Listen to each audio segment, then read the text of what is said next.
Bab 452. Dikeluarkan dari sekte. Suasana di tempat kejadian turun ke titik beku dalam sekejap. Girgi Gu hanya bisa gemetar di dalam hatinya. Dia berharap masalah itu mungkin muncul di tubuh Louis Lu.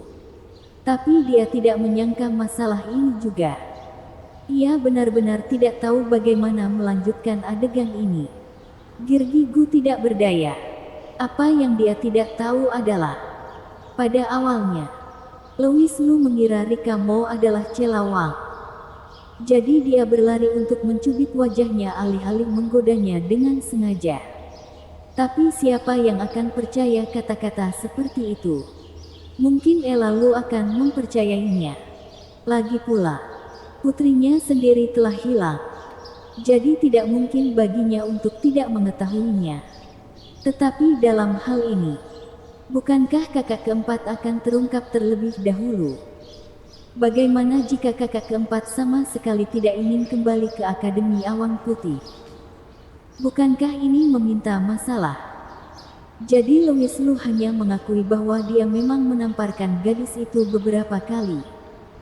Jadi dia mengambil langkah maju dan berkata, murid yang melakukan kesalahan terlebih dahulu, tolong ketua sekte untuk mengeluarkanku dari sekte sebagai hukuman. Girgi Gu membeku sesaat, segera bereaksi. Wajahnya tiba-tiba menjadi gelap, dan dia berteriak, Louis Lu, karena kamu tahu bahwa kamu telah membuat kesalahan besar, maka aku harus menghukummu, seperti yang kamu inginkan. Mulai hari ini dan seterusnya, kamu bukan lagi anggota sekte Danyak. Ekspresi Girgi Gu bisa seserius yang seharusnya. Ia tidak tahu seberapa realistis aktingnya. Louis Lu tidak pernah menjadi anggota sekte Danyak. Jadi mengapa dia mengatakan bahwa dia dikeluarkan dari sekte tersebut? Itu hanya pertunjukan untuk Ella Lu dan putrinya. Girgi Gu mau tidak mau mengagumi Louis Lu. Metode pelacuran tanpa bayaran ini brilian. Rika Mo adalah wanita cantik kelas atas, dengan penampilan, tubuh, dan temperamen yang luar biasa. Louis Lu menggunakan identitas palsu untuk mengambil keuntungan dari orang lain, dan kemudian mengambil inisiatif untuk meminta hukuman. Tidak rugi sama sekali untuk menghilangkan identitas ini. Ini adalah pertama kalinya Girgi Gu melihat operasi yang begitu tajam dalam umur yang begitu panjang. Tidak masalah jika tidak mengaguminya. Nona Mo, sekarang aku mengusir si botak ini. Aku mengusir Louis Lu dari sekte. Dan hidup atau mati di masa depan tidak ada hubungannya dengan sekte dan Yangku. Apakah kamu puas dengan hasil hukuman ini? Rika Mo terdiam.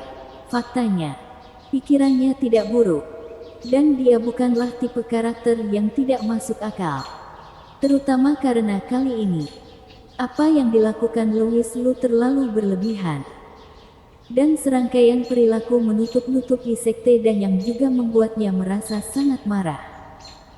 Itu sebabnya Louis Lu dituntut untuk dihukum berat, tapi dikeluarkan dari sekolah guru. Apakah hukuman ini terlalu berat? Rika Mo tidak bisa tidak mengingat apa yang dikatakan Erin Mu sebelumnya. Louis Lu adalah satu-satunya biografi sebenarnya dari Tetua Liu. Sekarang tubuh Tetua Liu tidak dingin. Akan terlalu kejam untuk mengeluarkan muridnya dari sekolah guru. Rika Mo sebenarnya merasa sedikit bersalah, dan bertanya, Ketua Sekte Gu, mengapa kita tidak mengubah metode hukumannya? Seperti mengurungnya selama beberapa bulan. Tidak. Begitu Rika Mo selesai berbicara, dia tiba-tiba mendengar Louis Lu berkata dengan tegas, aku, Louis Lu, adalah laki-laki, dan aku harus bertanggung jawab atas kesalahanku. Aku mengakui bahwa diriku terobsesi dengan hantu pada saat itu. Melihat wanita cantik seperti Nona Mo seperti melihat peri. Jadi aku tidak menahan diri dan melakukan sesuatu yang bodoh. Aku harus dihukum. Namun di dalam hatinya, dia memiliki pemahaman baru tentang Rikamo. Rikamo ragu untuk berbicara. Lalu berkata dengan wajah dingin, "Rika, kamu tidak perlu mengasihani orang seperti ini. Dia benar-benar pantas dihukum. Dan menurutku hukumannya tidak cukup serius. Si botak terkutuk ini menodai kepolosanmu. Mengeluarkannya dari sekolah guru saja sudah mengambil keuntungan darinya." Rikamo menatap ibunya dengan heran. Ia sudah dikeluarkan dari sekolah. Bukankah itu cukup serius? Sama seperti dia dibesarkan di Akademi Awan Putih. Jika suatu hari Akademi Awan Putih mengeluarkannya dari sekolah karena kesalahan, betapa tidak nyamannya itu. Tapi itu jauh dari kepolosan yang menodai. Bukan. Rikamo tidak setuju dengan kata-kata ibunya.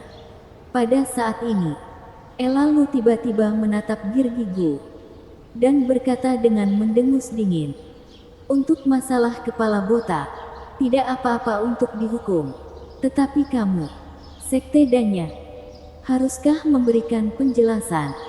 Melihat wajah Elalu yang tidak masuk akal, Girgigu segera memahami pikiran hantunya. Tetapi berpura-pura bodoh dan berkata dengan bingung, "Apa yang ingin kamu katakan? Ceritakan tentang pewaris kesadaran Kaisar King." Tentu saja. Girgigu tahu bahwa wanita ini pasti masih berencana untuk menjadi pewaris kesadaran Kaisar King. Pertama, dia menggunakan penghinaan Louis Lu terhadap Rikamo untuk mengungkapkan kemarahannya.